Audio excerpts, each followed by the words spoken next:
साधं उदाहरण देतो. घरी बसल्यानंतर त्याचे कॅल्क्युलेट करा.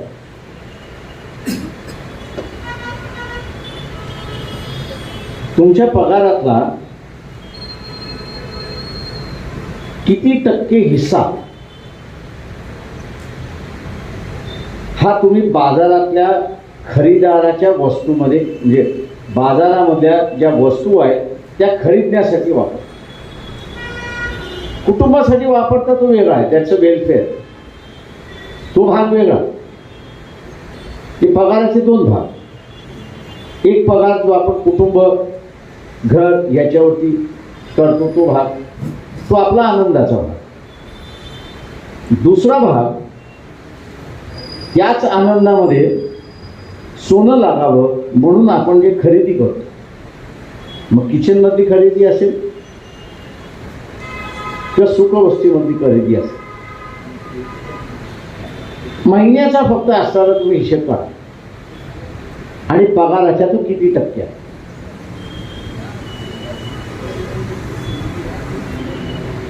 पगाराच्या तो असताना किती टक्के आहे आणि कांबळे साहेबांनी दिलेल्या आकड्याप्रमाणे त्याला मग मल्टिप्लाय करा.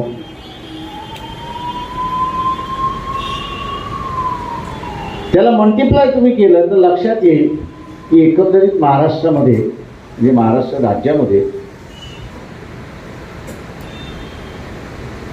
जो बौद्ध आणि आंबेडकरवादी असं स्वतःला म्हणतो, त्याची पर्चेसिंग पॉवर ही 10 लाख कोटीपेक्षा जास्त.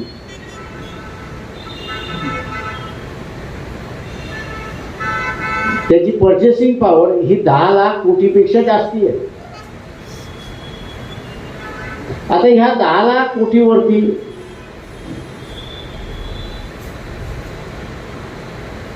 जर आपण बघितलं या ठिकाणी,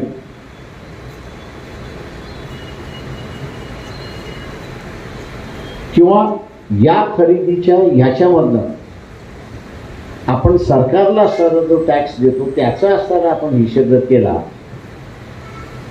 तर तो सुद्धा 17-18% येतो. रफली माझे येते 17-18% येतो. इथल्या एक्सचेंजरला जे आपलं कॉन्ट्रीब्युशन आहे ते असणारं 17-18% अशी असणारी परिस्थिती आहे. आता हीच इकॉनॉमी स्वतःमध्ये फिरवली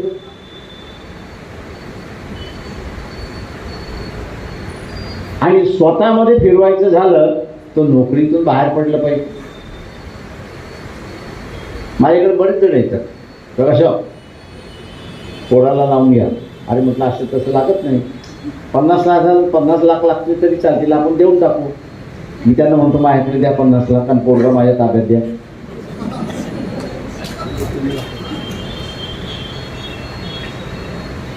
काय करणार तुम्ही?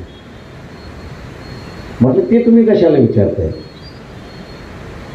त्याचं काय, त्या 50 लाखाचं त्या पोराचं काय करायचं ते मी करतो, तुम्ही कशाला चिंता करताय?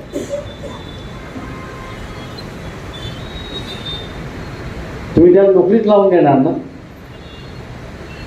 म्हटलं त्याला नोकरी लागेल हे पाहिजे तुम्हाला, की त्याच्या हातामध्ये दर महिन्याला एक 50,000 रुपये पडले पाहिजे. काय पाहिजे तुम्हाला म्हटलं सांगा. नाही, नोकरीतून 50,000 पाहिजे अशी असते परिस्थिती.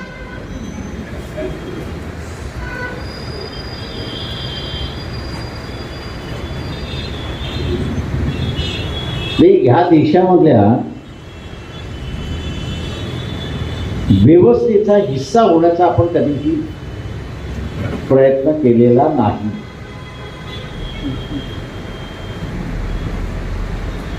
आपण कधीच प्रयत्न केला आणि असताना फक्त एक सिक्युअर्ड आयुष्य. आईबापांनी शिकवलं, आपल्याला डिग्री मिळाली, धडपड करत कुठली तरी सरकारी नोकरी घ्यायची आणि 60 वर्षाच्या होईपर्यंत तिथं खरडवत बसायचं. त्याच्या पलीकडे दुसरं काय करायचं नाही.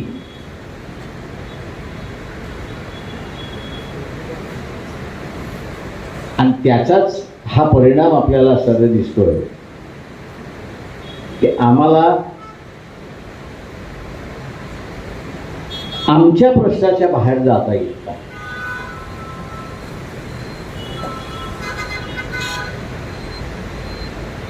आणि ज्याला लॅटरल थिंकिंग आपण म्हणतो, पॅरलल थिंकिंग आपण म्हणतो, ते आम्हाला कधी जमतच नाही.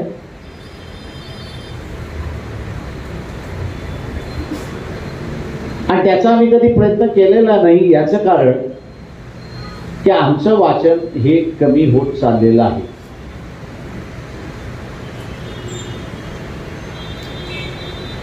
कॉलेजमधली पुस्तकं हेच आमचं नॉलेज. मी नेहमी म्हणत असतो, कॉलेजमधलं पुस्तकं ही फक्त डिग्री देते, नॉलेज देत नाही. स्वतःला जे असतं इनरिच केलं पाहिजे ते त्या ठिकाणी दिसत नाही, अशी असताना परिस्थिती आहे. स्वतःहून इनरिच झालो असतो तर मी 90 साली हे ज्यावेळेस मनमोहन सिंगने वर्ल्ड बँकेच्या माध्यमातून असं प्रायव्हेटायझेशन आणलं असं सांगण्यात आलं, त्या अनेक प्राध्यापकांना म्हणालो, अरे माझ्याकडे वेळ नाही आहे आणि आता म्हटलं माझं रिसर्च करण्याचं डोकंही संपलेलं आहे, ते काही काम करू देईल असं मला वाटत नाही आहे. हा जो एक्सटर्नल बॅलन्स ऑफ पेमेंटचा क्रायसिस झालेला आहे, त्याचं म्हटलं होतं कुवेटवरनं येणारा रिमिटन्स, म्हणजे कुवेटमधला कामगार जो पैसा भारतामध्ये पाठवत होता तो किती लाख कोटीचा होता तेवढा फक्त मला सांगा. त्याचा तो जर कामगारांचा, भारतीय कामगारांचा पगार तो भारतामध्ये जर पाठवत होता तर तेवढं गव्हर्नमेंटला फॉरेन एक्सचेंज मिळत होतं. ते किती आहे, आणि ते जर आलं असतं तर यांना एक्सटर्नल बॅलन्स ऑफ पेमेंटवरती डिफॉल्ट करत वर्ल्ड बँकेकडे जावं लागलं नसतं. ते जर घेतलं असतं तर इंदिरा गांधीची मारवाड्याची आयडिया पुन्हा चालू झाली. फार सारी सोपी होती तिथे. परदेशातल्या व्यापाऱ्याकडे आपले पैसे कधी नाही कधीतरी आपल्याला देता येणार नाही, यासाठी तिने असणारा मारवाड्याची इकॉनॉमी चालू केली. काय चालू केली की 20 लाख अमेरिकन डॉलर ती रिझर्व्ह बँकेकडे फिक्स आहेत असं दाखवलं. आणि कोणी म्हटलं की माझं बिल आलं नाही तर ती म्हणायची 20 लाख आहे, तुला आत्ता पाहिजे की नंतर पाहिजे. त्याला एक माहिती आहे की 20 लाख आहेत रिझर्व्ह बँकेकडे, ही माझं बिल कधीही देऊ शकते, पण माझा व्यापार बंद कर. माझा व्यापार बंद होऊ नये, फक्त फार फार तर एक 10-12 दिवस डिले होईल. जे 4 तारखेला मिळणारे पैसे होते ते कदाचित 10 तारखेला मला मिळतील, पण माझा व्यापार तर चालू राहील. ही जी मारवाड्याची इकॉनॉमी तिने चालू केली ती राजीव गांधीने बिघडवली. आणि तिजोरीतले सगळे पैसे संपवले आणि म्हणून परदेशातल्या व्यापाऱ्याला दिले नाही. मग त्याला झालं की एक्सटर्नल बॅलन्स ऑफ पेमेंटवरती आपल्याला क्रायसिस निर्माण झाले. आणि ते क्रायसिसचा सगळा उहापोह करत वर्ल्ड बँकेने आम्हाला असणारा आमचं सेक्टर प्रायव्हेटाईज करायला सांगितलं. त्यांनी सेक्टर प्रायव्हेटाईज करायला सांगितलं, पब्लिक सेक्टर प्रायव्हेटाईज करायला सांगितलं नाही.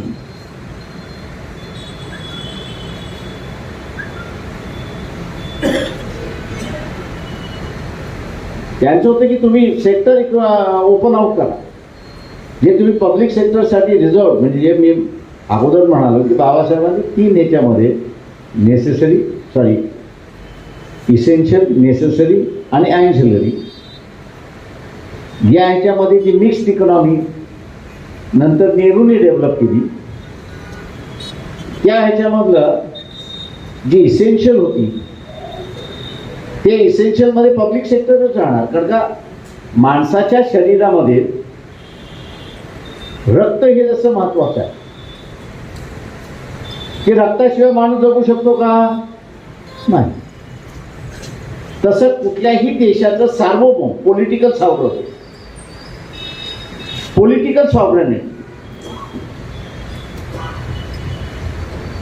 ही जर टिकवायची असेल तर त्याची इसेन्शियल इंडस्ट्री ही गव्हर्नमेंटच्या मालकीची असली पाहिजे.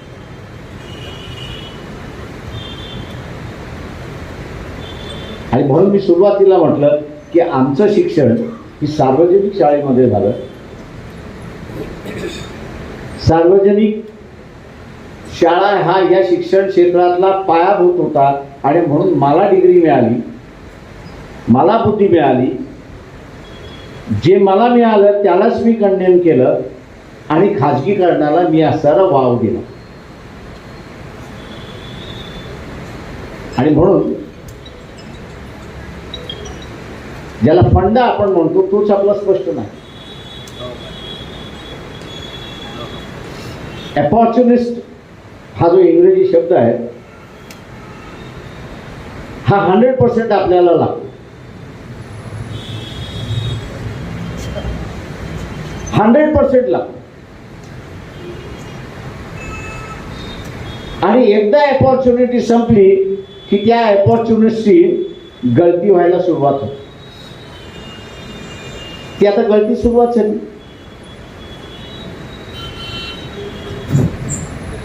आणि म्हणून आत्ताचं असणारं जे युग आहे हे युग अर्थशास्त्राशी जुळले. जात व्यवस्थेशी लढायचं असेल तर अर्थशास्त्र हे ताब्यात असणं हे सगळ्यात महत्वाचं आहे. बरं, जात सस्टेन का झाली ते त्याचे 2-3 कारणं बाबासाहेबांनी. एक, धर्माने हिला सँक्शन केलं आणि दुसरं, सँक्शन केलेल्या व्यवस्थेला आर्थिक व्यवस्थेने पूर्ण पाठबळ दिलं. आणि तिसरं त्यांनी असं सांगितलं, इंडोगामी आणि एक्झोगामी हे महिलांच्या संदर्भात जी वापरण्यात आली त्यातून जात ही पूर्णपणे बंदिस्त करण्यात. हिंदू बिलामार्फत त्यांनी असणारा इंडोगामी एक्सोगामी संपवलं.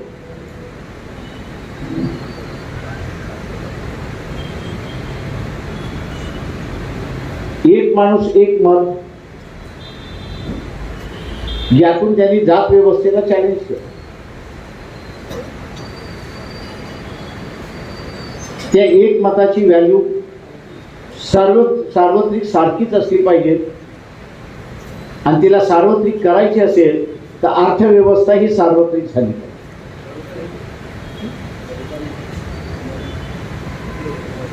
आता मला सांगा की अर्थव्यवस्था सार्वत्रिक करण्याच्या दृष्टिकोनातून आपण आहोत का?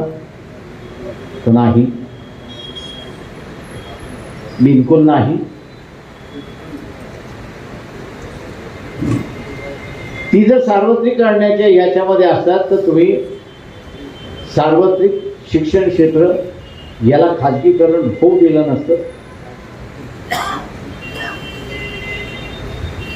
आणि खाजगीकरणाचं शिक्षण क्षेत्र झाल्यामुळे सार्वत्रिक शिक्षण क्षेत्राचं संपून खाजगी क्षेत्र शिक्षण झाल्यामुळे इथल्या व्यवस्थेला पुन्हा जात ही प्रबळ करण्याची संधी मिळाली.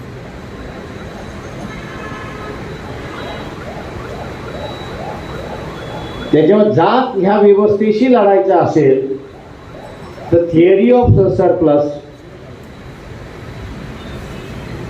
ही तुम्हाला लागू करावी लागेल. थिअरी ऑफ शॉर्टेज ही जात व्यवस्थेला फिट करते. थिअरी ऑफ सरप्लस ही जात व्यवस्थेला दुबळी करते.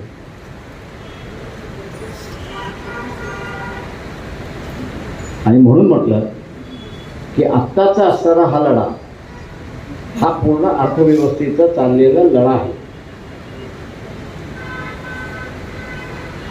आणि त्याच्यामध्ये आपलं कॉन्ट्रीब्युशन काय, 0.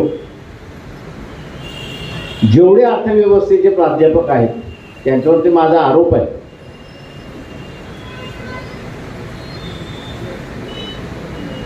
की आम्ही लढून भांडून असताना स्पेशल कॉम्पोनंट प्लॅन आणलं. इकॉनॉमी हे नुसतं इकॉनॉमी नाही आहे, इकॉनॉमी हे सोशो पॉलिटिकल आहे.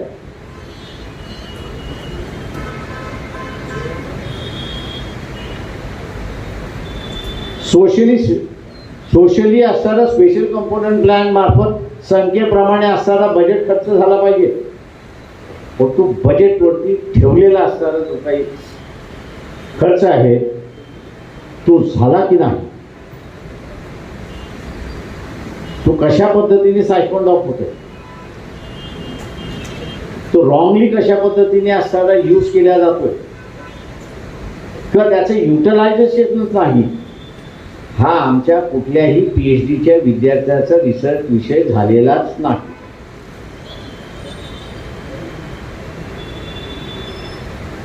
कुठल्याही याचं झाले. मी जसं म्हणालो की जो सर्व्हिसेसमध्ये लागला आणि सर्व्हिसेसमध्ये लागून 13% सॅलराईजच्या ह्याच्यावरती बजेटमध्ये सॅलराईजच्या हेड खालच्या 13% त्याच्याकडे आला. त्यांनी त्याची असणारी एक जी इकॉनॉमी डेव्हलप केली पाहिजे होती ती इकॉनॉमी त्यांनी डेव्हलप केली नाही. तशाच पद्धतीने इथे असणारा हा जो रिसर्चचा विद्यार्थी जो आहे की त्यांनी असणारा नवीन काही नव्हतं. त्यांनी फक्त बाबासाहेबांचं इव्होल्युशन ऑफ प्रोव्हिन्शियल फायनान्स भोकंपट्टी जरी केली असती तरी त्याला पॅरामीटर्स मिळाले असते, त्याला सैद्धांतिक बाजू मिळाली असती, कुठच्या परिस्थितीने बघा. आणि फक्त त्याला असणारं बजेटमधले जी आकडेवारी आहे स्पेशल कंपोनंट प्लॅनमधली प्रत्येक हेडमध्ये ठेवलेली ती वर्षभरामध्ये त्या 10 वर्षामध्ये कशी खर्च झाली त्याचा असणारं चित्र मांडत गेला असता तर इथल्या व्यवस्थेला एक फार मोठी चपराक तो देऊ शकला. एक फार मोठी चपराक तो असताना देऊ शकला असता की इथल्या असलेल्या पॉलिटिकल क्लासने एक कन्सेप्ट शास्त्राकडून मान्य करून घेत की स्पेशल कंपोनंट प्लॅन, आणि हा जो इंटेलेक्च्युअल क्लास आहे की ज्या इंटेलेक्च्युअल क्लासने हे मिळवलेलं अनालिसिस जर तिथे केलं असतं तर कदाचित इथली परिस्थिती वेगळी असते. मी जसं म्हणालो की आम्ही असणारा स्वार्थी झालो. आम्ही पब्लिक सेक्टर ज्यावेळेस बघतो त्यावेळेस पब्लिक सेक्टर हे नॅशनल सेक्टर आहे या दृष्टिकोनातून बघत नाही, तर पब्लिक सेक्टर हे मला नोकऱ्या देणारं सेक्टर आहे एवढ्याच शॉर्ट अँगलमधनं आपण असणार आहोत.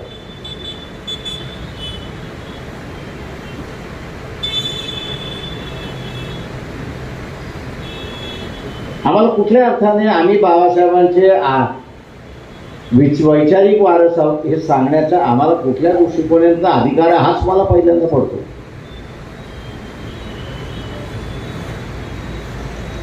की त्यांनी डॉक्टर कांबळे यांनी म्हटल्याप्रमाणे बाबासाहेबांना ते शक्य झालं नाही, पण इकॉनॉमी ही असणारा कॉन्स्टिट्यूशनचा भाग झाला पाहिजे हा त्यांचा प्रयत्न होता. का तर मी मगाशी म्हटल्याप्रमाणे त्यांना इथल्या असणाऱ्या पॉलिटिकल सॉव्हरॅनिटीला स्ट्रेंथनिंग करायची होती म्हणून इकॉनॉमिक सॉव्हरॅनिटीची गरज होती. आर्थिक दृष्टिकोनातून आम्ही सार्वभौम झालो पाहिजे. 90 साली ज्यावेळेस असताना प्रायव्हेटायझेशन आलं त्याच वेळेस मी त्यांना म्हणत होतो की ही सगळ्यात मोठी चांगली संधी आहे टू सेल अक्रॉस, की आम्ही डिफॉल्ट झालो. आता एखाद्या मारवाडीचे पैसे आपण जर देऊ शकलो नाही तर मारवाडी काय करतो, घरातलं सामान विमान घेऊन जातो ना. पण देशावरती तसं काय झालं का, नाही. का नाही झालं तर पब्लिक सेक्टर जे सेंट्रल गव्हर्नमेंटच्या मालकीचं आहे त्या पब्लिक सेक्टरची व्हॅल्यू बाजारभाव देणाऱ्याच्या काही लाख पटीने जास्त होता.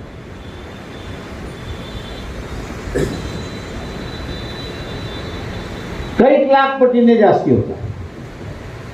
तेव्हा त्याला माहित होतं की ही टेम्पररी फेज आहे, त्यांची इकॉनॉमी पुन्हा रिवाईव्ह होईल, सस्टेन होईल आणि मला माझे पैसे मिळतील. आधी त्या सगळ्यांना म्हणतो अरे बा हे सगळ्यात मोठं सेलिंग पॉईंट आपला आहे की बाबा राम ऑन द इकॉनॉमी हे झालं नाही.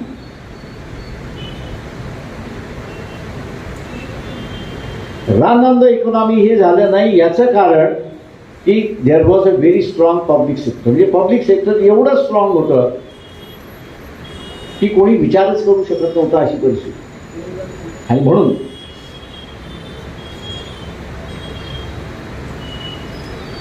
आम्ही जातीने आंबेडकरवादी होण्यापेक्षा विचाराने आंबेडकरवादी होणं ही आता काळाची गरज आहे.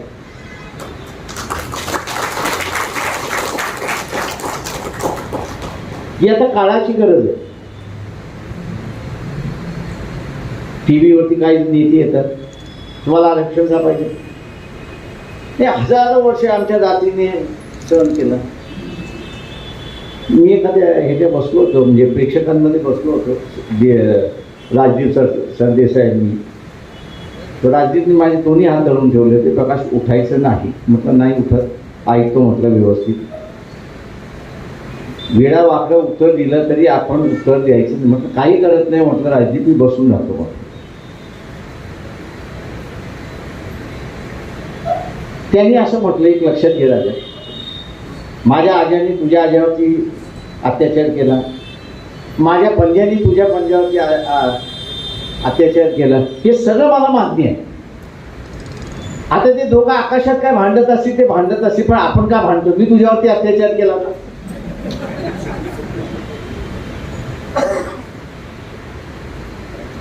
आणि आपले किती किती हसत आपलं हा हा हो हा. असली जर आपली प्रोजेक्शन असेल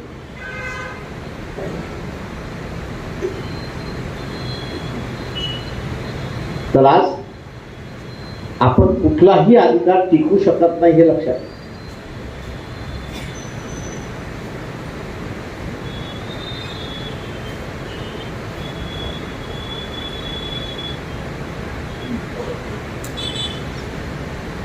इमोशनल पेक्षा रिझनिंग हे सगळ्यात मोठा हत्यार आता राहणार.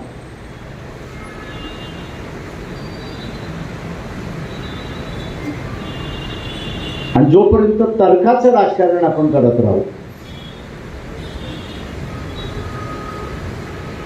तोपर्यंत इस्टॅब्लिश झालेली व्यवस्था ही आपण टिकू शकतो हे लक्षात.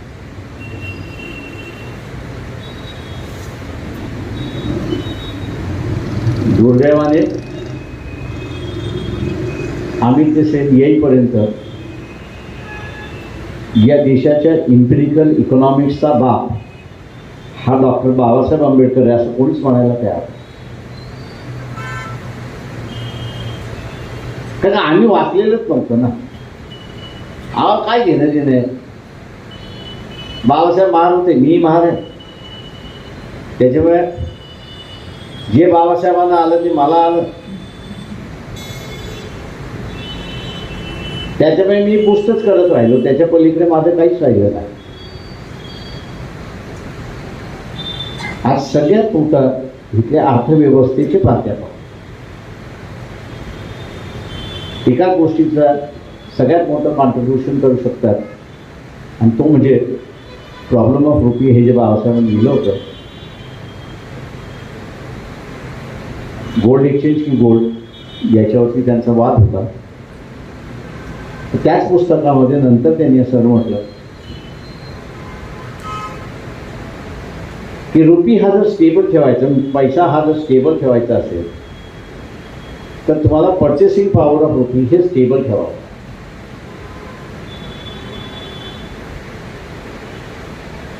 फॅक्टर्स हे बदलत जातात. पर्चेसिंग पॉवर हे स्टेबल करणारे फॅक्टर्स हे बदलत जातात. आजच्या स्टेजला कुठले फॅक्टर्स आहेत की सगळ्यात मोठं चॅलेंज मी असं मानतो की इथल्या आंबेडकरी इकॉनॉमिस्ट जे स्वतःला म्हणतात, दुर्दैवाने ते आहेत. पण एक आपण लक्षात ठेवलं पाहिजे, कॉल स्पीड अ स्पीड. याप्रमाणे मी आता जे बाबासाहेबांचं ट्रान्सलेशन केलेलं आहे अर्थव्यवस्थेवरचं पुस्तक वाचलं का? वाचलं का? हां, टीका करायला तयार आहेत का? पहिल्या पानावरती काय चुका आहेत माणसांना? वाचलं ना तुम्ही? पहिला पान वाचले की नाही?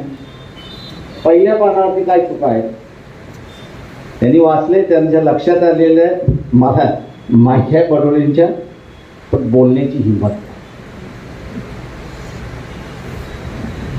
का नाही बाबा? जे चूक आहे ते चूक आहे. ट्रान्सलेशन मधल्या चुका आहे, त्या पुस्तकातल्या चुका नाही आहेत. ट्रान्सलेशन मधल्या चुका आहे. शब्द हे वेगवेगळे अर्थ कळवतात. आणि हे काँग्रेस राष्ट्रवादीचं सरकार जरी असलं तरी ट्रान्सलेशनच्या माध्यमातून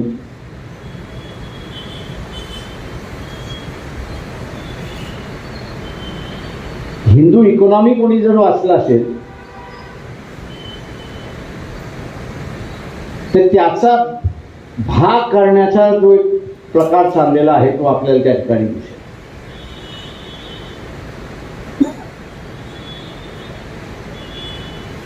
आता माझ्या जातीचं आहे, काय करू?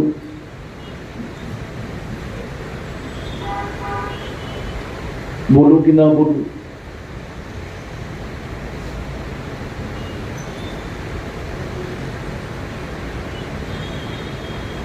माझा नातेवाईक आहे, मी बोलू की न बोलू?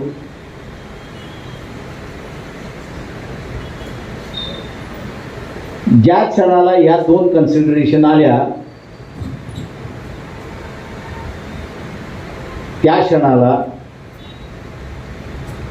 मी इथला मनुवादी झालो हे आपण लक्षात घेतो.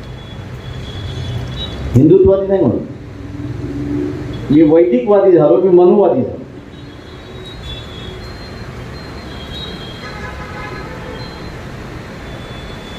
त्याचा जो विचार मला असताना मनुवाद्याकडे घेऊन चाललाय, वैदिकवाद्याकडे घेऊन चाललाय, माझा नातेवाईक जरी असला, माझ्या जातीतला जरी असला, तर मी झेंडा घेऊन तिथे उभा राहिलो पाहिजे हे लक्षात घ्या.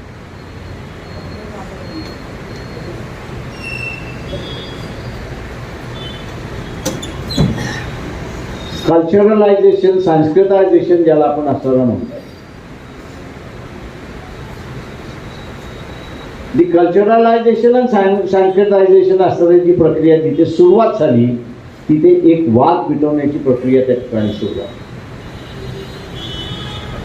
तेव्हा माझ्या जातीचा, माझ्या नात्यातला आणि त्याच्या विरोधात मी कसा भूमिका घेऊ असं ज्या दिवशी आलं त्या दिवशी आपण लक्षात घ्यायचं की ही सगळी बिराजदारी ही मनुवाद्याकडे आणि वैदिकवादाकडे सुरुवात झाली आहे आणि त्याचे हे प्रतीक आहेत असं मी त्या ठिकाणी मानतो. आणि म्हणून माझी काही तयारी नव्हती, पण तरीही कांबळे साहेबांनी माझ्या गळ्यामध्ये मान घातली की तुम्ही बोला, जे काही तोडकं मोडकं मला मांडता आलं मी आपल्यासमोर मांडलं. काही जणांना पटलं असेल, काही जणांना बोचलं असेल. मी आता ठरवलंय की कोणाच्या परवाच करायची. मी आता 70च्या जवळ गेलोय, रिटायरमेंटची वेळ आलेली आहे आणि पुढे काही दिसत नाही. तेव्हा ॲटलिस्ट तरी फार चांगलं आहे एवढं बोलून मी या ठिकाणी थांबतो.